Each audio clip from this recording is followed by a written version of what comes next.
Hi everyone, Stephen Vantassel here, Pest Geek Podcast, Living the Wildlife. I'm getting into the video side of things if you couldn't tell, so had to do some office rearranging. Was asked to do a little bit more video type work, so here I am learning the process. Yeah, there's a little bit of a learning curve to it. Had to straighten up. I'm kind of a spreader, as they say. You have boxers and then spreaders. I'm a spreader, so I like to have all my stuff out where I can see it. The problem is it looks not very good for video world. But anyway, thank you for joining us here. Again, Living the Wildlife. I'm Stephen Vantassel, Wildlife Control Consultant as part of the Pest Geek Podcast family. So I'm very pleased to be here. Wanted to start off with a brand new item in my program. I have a sponsor. Yes, believe it or not, I have a sponsor. So let's introduce our sponsor to you. His name is Aaron Bray, and he runs a company called Servant Labs Limited. And Aaron is an individual who is a web designer, webmaster as well, I believe. And I got in touch with him because I needed some help with my website. So I have a WordPress site. Wildlifecontrolconsultant.com is a WordPress site, and I keep tinkering around with it, and things don't work right. And so I need to get a hold of him to sort of bail me out. So and he's kind enough to do it, and he does a good job. And he's not that expensive. And you say, well, but Steve, what's he charge an hour? Well, he charges $150 an hour. But when you have someone who knows what they're doing, they can work pretty fast. So it doesn't cost as much as you might think. Might want to check him out. Reliable. I've used him a couple times now, and he is now the official first sponsor of Living the Wildlife podcast. How do you get a hold of Aaron? Well, you can contact him by email at Aaron, Aaron, at Servant Labs. It's Servant, Servant, Labs, like the laboratory, labs.com.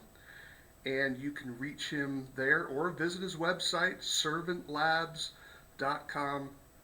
Check him out. I think you'll find that if you have a WordPress site, that's my experience with him, I think you'll be pleased with the work that he does and get you set up there. Not an ad for WordPress, but I've been using it, been pretty comfortable with it, learning more. It can be very simple or complex depending on what you want to do with it. But Aaron has certainly been able to help him out. So thank you, Aaron, for sponsoring Living the Wildlife podcast and being part of the Pest Geek family. So everyone, go check him out. Tell him we sent you. Please encourage our sponsors. We need more of that to kind of keep this all going and giving the information that you're wanting and needing for your business and for your livelihood. All right. Well, today I wanted to talk about trap molestation. Now, I know that sounds awful sexual. It's not. It's about people bothering your traps. And it's not a huge problem. I can't say that it's a huge problem because I think most wildlife control operators and PCOs understand the issue of an attractive nuisance and how you need to be sure you're choosing jobs. Yes, you hire your client too. You need to choose your jobs carefully to try to reduce these types of issues. But trap molestation is a problem, and when it becomes a problem, it can become an extraordinarily expensive problem. You know, one of the interesting things I find about wildlife control is that everyone hates trapping. They really do, and yet when you put a trap on their property, they can't help themselves, but they're interested in what you're doing. It is a fascinating conundrum. One of the things that I love studying about Americans and humans in general is how schizophrenic they are, how they can hold two contradictory beliefs at the same time and not have any type of mental disjunction in that at all. They think it's completely normal to hate trapping but be fascinated by it. And they're intrigued by it, and they just can't seem to leave things alone. It's just something about the human character where they just won't leave stuff alone. So how do we resolve that? Because as you know, trap molestation can cost you a tremendous amount of money. One of the challenges in wildlife control, you've heard me say this probably numerous times before, is it's so time intensive. It is, if we could do two things in our industry. The first one is how do we get recurring revenue? Maybe I should say three things. How do we get recurring revenue is number one. How do we find labor, number two? And number three, how do we shrink the amount of time needed to solve jobs? And if we solved number three, we wouldn't need number two, right? You wouldn't need more labor if you could work faster and turn over jobs more quickly, right? That is the big challenge for our industry. And so when someone comes along and kicks your cage or lets the animal loose or feeds the animal because they think it's hungry or it needs a drink, that is a huge, huge problem because we have not only lost time in terms of the animal maybe escaping, you also have issues of liability and risk in this regard. Liability is a big one.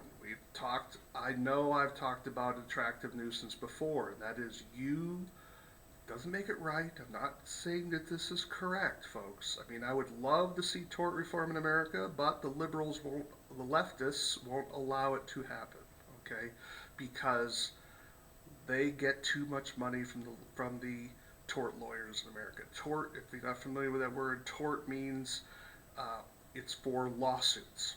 It's for contractual type law. And the tort attorneys, the personal injury attorneys, they are an extraordinarily powerful group. And you know how these things go, right? I mean, everyone hates lawyers until you need them, right? So this isn't someone who's bashing lawyers. I think lawyers have a good role in society. They are important. The problem is we have allowed the legal system to run amok because of the way we've allowed these laws to occur. We think somehow in America, in America, let's talk about America, we think we could attain perfect justice. Well, let me tell you something, folks. It doesn't happen, okay? And so many times we confuse a malaccurrence with malpractice. You did something bad happened, or undesirable happened, it's your fault because you did it, and we got to sue you. Unfortunately, it's not that simple, but in America, that's how we make money. We sue people that have more money than us, and we try to extort it out of them in one way or the other. That's not to deny that there are legitimate claims out there, and there are. But and I know that there's abuse of this, and it drives up cost all over the place. So this is the problem of attractive nuisance. Attractive nuisance says if you have an item that can lure people and they get injured by this item or situation, you can be held liable. And this is how this thing goes. This is why you have to put a fence around your swimming pool, because kids don't listen to parents, and parents, we know the family problems, right? So kids aren't done what they told. And so therefore, we have to protect them from their stupidity. So everyone gets the kid idea. The problem is this extends to adults too, where even when you're an adult, you are still not responsible if someone else has more money than you and they're smarter than you. So therefore, you have to then pay them because of their stupidity and mistake. I mean, it's just crazy. I'll give you an illustration of something I read on a doctor's waiting room wall. Talked about how a burglar was burglarizing a elementary school, and he tried to break in through the skylight. So that means he had to climb onto the top of the building, and he fell through the skylight, injured himself, so that obviously he got caught. So he sues the school from prison that they had an unsafe skylight. Well, anyone can sue anyone for any reason, okay? So let's get that on the table. So being sued should be expected. The problem is that the guy won. It's not that he sued, it's that he sued successfully. Now get that. So here we have a criminal performing a criminal activity, injures himself, and is then able to sue the group of people he's actually robbing or attempted to rob. I mean, this is how crazy our world has become. All right? And it's become this way because, of course, voters get the government that they want. And so, I mean, people love to blame the politicians. I don't blame the politicians. I blame the voting public. So there you go. So this is why should you care as a business owner? Because you are in the firing line, right? This is your business. This is your livelihood. This is what you need to be concerned about. So trap molestation should be something that you're concerned about. I don't want you to worry about it. I mean, that's going to be too much energy, right? This is what you have insurance for. But it's something you have to keep in the back of your mind, and there are going to be some issues that we need to address with trap molestation. So we already know that trap molestation is going to cost you money. It exposes you to potential liability risk. And again, it's not fair. I get it. It's not fair. But it's life. This is why not everyone's a business owner. And you need to deal with these potential issues. So it's costing you money and it exposes you to liability risk. All right, so how do we resolve this particular problem? Well, let's begin first with identifying when trap molestation exists. Clearly, trap molestation exists when you see your trap gone. Obviously, someone stole it, right? So that's one way to see it. If you see your trap damaged, because a lot of people that let animals out of traps often don't know how the traps work, so therefore they bend them all up. You know, they'll try to I've had one trap where the person, well, you know, there's the spring which pushes the door down for like the some of your spring-loaded traps, and the live traps from Tomahawk and what have you. They all kind of use that same basic principle where that spring bar comes up. Well, they actually yanked that through and pulled it out because they didn't figure out that you need to push it in and then lift the door up, right? So they actually just pulled it right through. I mean, that took some strength to do that. So clearly, that's an example of trap molestation. You may see footprints that weren't there before, like sometimes in snow. You may see the trap somewhat disturbed. You may see like the bait all gone and the trap not in the same position that you left it in, which would be another sign of trap molestation. Sometimes, however, trap molestation can be quite subtle because the person does know what they're doing. And like you're like, why am I not catching animals here when, you know, and the bait's gone, but the door's closed, and you're like, well, is it mice? And you're like, nah, I don't think it's going to be mice because the trap, you know, so you're going to have to kind of work this out. Sometimes if you have neighbors that are just too interested in what you're doing, and that's a concern. When you have people that have so much time on their hands that they're worried about what you're doing, that should be a signal to you that you got to be watching out. So those are some ways that you can identify the problem of trap molestation. So how do you respond to this particular problem? Well, first we want to talk about prevention. How do we prevent trap molestation? Well, out of sight, out of mind. Okay, always keep that in the situation. Out of sight, out of mind. If people can't see it, they can't covet it, they're not going to see the animal trapped inside. This is one reason why you want to have your traps covered at least 50%, because if the person doesn't see an animal inside of it, because the animal's hunkered down under the cloth or whatever cover you're using, that prevents the person from seeing it. When the person doesn't see an animal, they don't think, oh, it's just a cage trap on the ground. So out of sight, out of mind. One of the things you can do is simply get an empty trash can, dump it over onto the side, put the cage trap inside the trash can. And if you direct it toward the street, people just think, oh, the trash can's knocked over, but there's a trap inside. I would use plywood boards to block the view of a trap from the street so people walking by couldn't see it. Second way you can do it, put your trap in an inaccessible location. It's when I always recommend to people, when possible, get your trap as close to the hole. If you're not using a positive set, always get your trap as close to the hole as you can. And that includes squirrel holes. So you're putting those traps up on the roof. You may be putting them on stands, off the ground. When traps are off the ground and elevated, very few people are carrying 10-foot, 20-foot, 30-foot ladders with them to go after your trap. Now, they may call the police, they may call animal control, but they're not going to steal or molest your trap.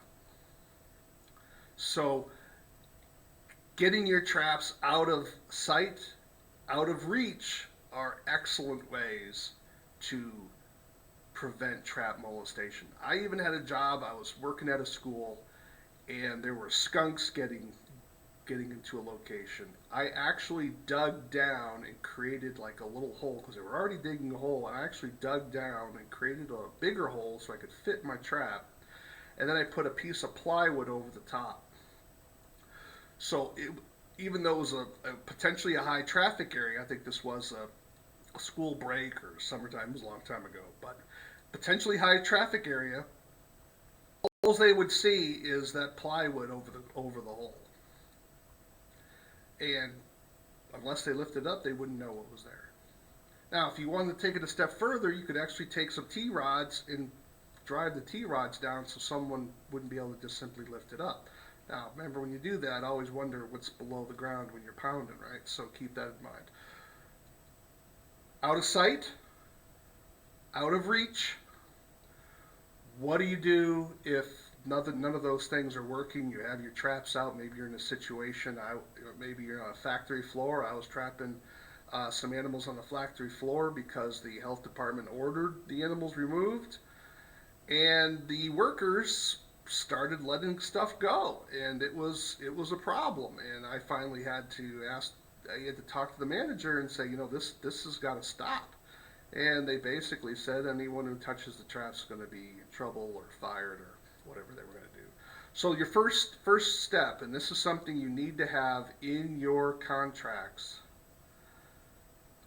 the owner of the property needs to understand that there are consequences for screwing around with your stuff. You need to have it in there. And you need to talk to your lawyer and make sure you have language in there that has some bite to it. And you say, well, what's that going to do? Well, most states, I can't say every state, but most states have laws that make it at least a misdemeanor for molesting or disturbing a legally set trap. Now, I know those laws aren't enforced. I get it, okay? But part of the reason why they're not enforced is we as a community have not agitated for it. I learned something new. I was listening to a political podcast recently, and he said this, I heard it earlier, and he said it again. It finally really resonated with me, and that is, he says, America is not a nation of laws. He says that is not true, and he's absolutely correct. He said Americans is a nation of agitation. I'm not sure I'm quoting him correctly, but his point is that the law doesn't matter. What matters is the political intensity behind the law. There are all kinds of laws in the books that aren't enforced. Okay? They're not enforced because there isn't the political intensity behind those laws to support their use. So what does that mean? Bottom line is we as wildlife control operators haven't been utilizing the resources that the law has in our favor. That's going back to my other hobby horse again. Are you a member of your state Wildlife Control Operators Association? Are you a member of your PCO association? You PCOs out there, a lot of you are starting to get into wildlife control, but are you thinking about wildlife laws? Do you understand what these issues are? Because we are the red-headed stepchild, all I don't need any emails complaining about how much you love your redheaded stepchild, okay? But it's just a phrase, it's just a saying, okay? We all know how this works. But the point is that we have to utilize these particular laws and we need to agitate for them because they're not enforced the way they should be. But they tend to be on the books. But you, more importantly, as a business owner, can tell your client, look, if you can't keep my equipment safe, then I'm going to end the job. You know, and this is something that's important for wildlife control operators to understand. And I would argue for PCOs as well for your bug side, right? Learn how to fire your client. Not all clients are worth the money. Send that bad client to your competitor so that it consumes his time. Okay? But learn to fire your clients. So if you have clients who just are not able to keep things under wraps, then that's certainly an option for you to use, or you can have fines. I mean, I had something in my contract, if my traps were stolen, I would charge the client. So that's something that they have to understand. All right, so think about that particular. So we want to prevent the problem to the extent we can, but then we need to have writing and the client understand that in these high risk situations, you're going to need to, that the client's going to be on the hook with this. All right, we need to enforce these laws as well to the extent that we can. Think about keeping some, junk traps, maybe traps that are less valuable, like traps you may have picked up at tag sales or something like this, or garage sales. These would be traps that you would want to use in those high risk areas, so at least if they get stolen or damaged, you're not losing everything. But they got to be workable, of course, right? The third option for you to think about, and that is using surveillance, trail cameras. A colleague that I know out in California was having the dickens of a time with a person, I think it was an animal rights activist, interfering with her equipment. And she videotaped the daylights out of that. It was so much evidence that the district attorney, it becomes a slam dunk. I mean, here's how you win lawsuits. Here's how you get district attorneys to enforce the law.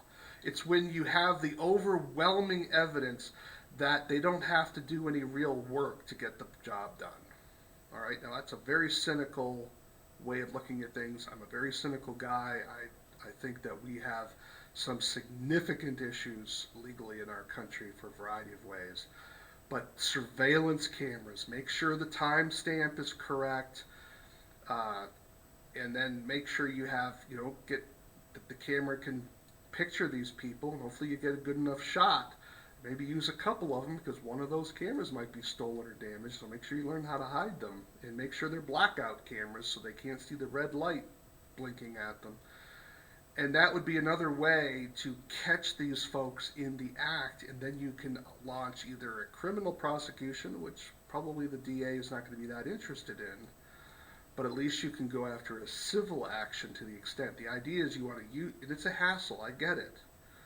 But if you don't make an example out of people, the word doesn't get out, because sometimes animal control officers molest your traps.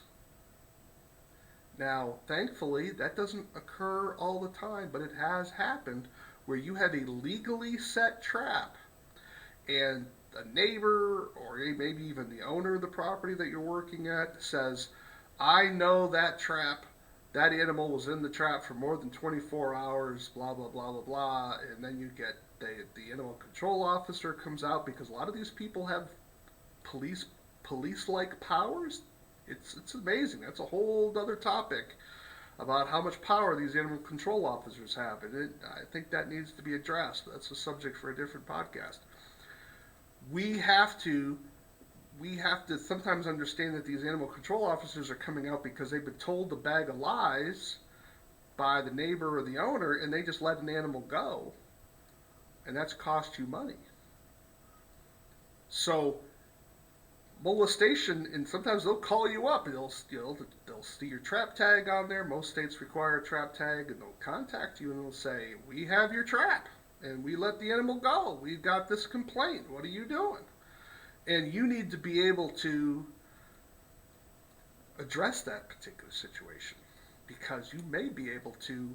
You probably won't prosecute the animal control folks because they probably have deeper pockets than you, but it's an issue where you have got to then sometimes read them the riot act or get the game warden to read them the riot act that they violated the law. Now, it's funny about animal control officers. I was in a city where it was illegal in that state to translocate wildlife. What do you think the animal control officers were doing? And the game department was like, wink, wink, nudge, nudge. We don't see anything. We hear nothing. We see nothing. We know nothing. This is a problem, okay? And it irks me. I'm one of these old-fashioned fuddy-duddies who thinks if the law is no good, get rid of it. But that's not what Americans do. We want to have these sort of silly laws, with laws that we don't really believe, until you piss us off, excuse my language, and then we'll prosecute you. But if we like you, we're going to ignore the law. I have a problem with that. If the law, either you initiate the law fairly, you enact the law fairly to everybody equally, or you get rid of it. But that's not what America believes. Not everyone, some are equal and some are more equal than others, right? So we have a two-tiered society, and I think that's a violation. But again, what did I tell you before? We are not a nation of laws. We are a nation of agitators. So if you don't agitate, the law is meaningless. So if you have questions about that, or you think I'm wrong, or you want to scream at me, that's fine. Let me give you a couple of illustrations. Marijuana. According to the federal government, marijuana is illegal. So why are we selling it in various states? I think I rest my case. Okay? So that's just one example of how laws are really meaningless unless there's political support behind them. And there are all kinds of laws that we have in the books that there's no political support. Unfortunately, trap molestation laws are one of those laws. And it's sad. But that's partly on us because we have failed to agitate properly. And so it's something to keep in mind. So to kind of sum up, how do we handle trap molestation? Number one, you got to make sure you're preventing it. Out of sight, out of mind, out of reach. Make sure your clients understand that the traps, they need to be watching these traps and not touching the traps. Okay, so they need to control their kids, control their pets, control their neighbors, right? They need to be watching things. You need to have this stuff in writing.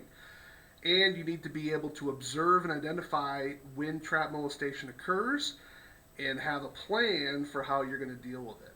And it's going to cost you some money. I'm sorry. It's going to cost you money and time, and it's probably going to cost you in lawsuits if you're looking to go down that route. Try to have some traps set aside that are not that valuable to you, so in case stuff gets stolen, in case stuff gets damaged, use those less valuable traps in your higher risk areas. You know when those higher risk areas are. Okay? Apartment buildings, of course, would be notorious for that. So these are some things you just have to address, and it's part of it. And then I hope you're charging appropriately for when you're doing this. And so this is something you have to keep in mind when you're working on this stuff. Trap molestation, very expensive for us. Something that you're going to have a plan to address, something you're going to have to train your workers on. And make sure your contracts address this as well with your lawyer, a good lawyer in your particular state, and then of course agitate for the enforcement of these trap molestation laws. So I hope that was helpful for you today. Again, I'm Stephen Vantassel, wildlife control consultant, doing the podcast Living the Wildlife as part of the Pest Geek podcast family. Thank you very much for listening. Thank you very much for watching. Want to give one more shout out to our sponsor. Again, this is our first sponsor. Woohoo! So if you're interested in becoming an advertising on the Pest Geek podcast with Living the Wildlife, do reach out to me. That's Wildlife Control Consultant at gmail.com. So let me, Wildlife Control Consultant at gmail.com. And again, Aaron Bray, you have some website issues that you want to have addressed. You want to talk to him about some web design. He helped me with my WordPress site. His name is Aaron Bray, B-R-A-Y. He's at Servant Labs Limited Company. And you can reach him at Aaron, A-A-R-O-N, at servantlabs.com. That's Aaron at servantlabs.com. Check him out. Thank you, Aaron, for sponsoring our podcast. Would love to hear from you. Love to get your ideas on topics for the future. Be safe out there. Make some money. Make sure you spend some time with your family. Think about the bigger things. Have a good day.